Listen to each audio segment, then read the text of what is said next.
Hey guys, Jenny PRD, registered dietitian and nutrition expert. Thanks so much for checking in. This video is all about calcium and vitamin D needs in children ages 9 to 13. Before I get into that, I want to encourage you to please subscribe to my channel and ring the bell. Give me a shout out, say hi below, and let me know of different nutrition topics you want to talk about, and a quick hello to my Fat to Fit weight loss group on Facebook. So children ages 9 to 13 need 1,200 milligrams of calcium per day. And if that sounds like a lot, it is. So it is really important for us as parents to make sure our children are getting enough calcium-rich foods. For strong bones, the goal is to prevent osteoporosis, as well as calcium is important for muscle contraction. I remember learning in school that you build your bone bank until you're 30. So if you have good calcium and vitamin D intakes all your life, the goal is to prevent that bone loss or osteoporosis later on in life. Resistance training as well as weightlifting can also help combat that bone loss.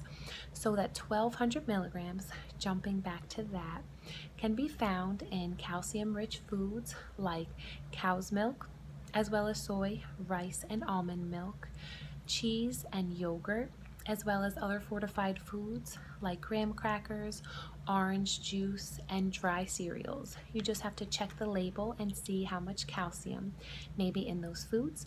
Different greens like broccoli, Chinese cabbage, and kale also have some calcium.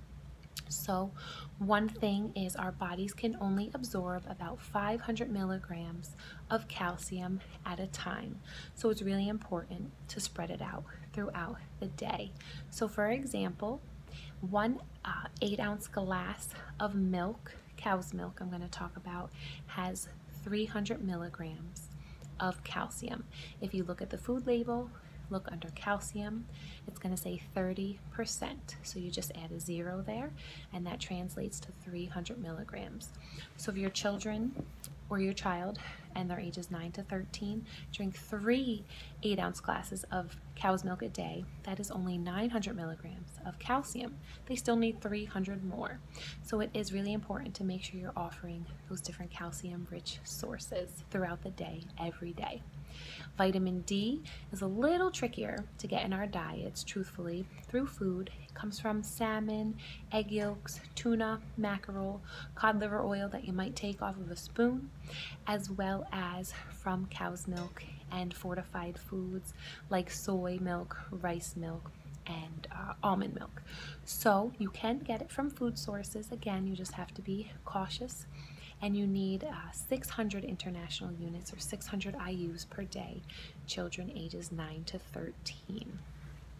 Another way to get vitamin D is through the sunlight, hence the sunshine vitamin. But things like clothing, obviously, fog, smog, sunblock can all interfere with that vitamin D absorption. So the sun changes the vitamin D in our bodies in the inactive form to the active form. How cool is that? But other things such as your skin tone can interfere with how much of that vitamin D is translated into the active form. So the darker your skin tone, the less likely or the less vitamin D is changed from the inactive form to the active form. So if you think your child might be a good candidate to have their blood level checked for vitamin D, definitely check with your doctor. And if you're not sure if your children is getting enough calcium and vitamin D, talk it over with your children's pediatrician and see if a calcium and vitamin D supplement is right for them. Thanks so much for checking in, and stay tuned for more videos.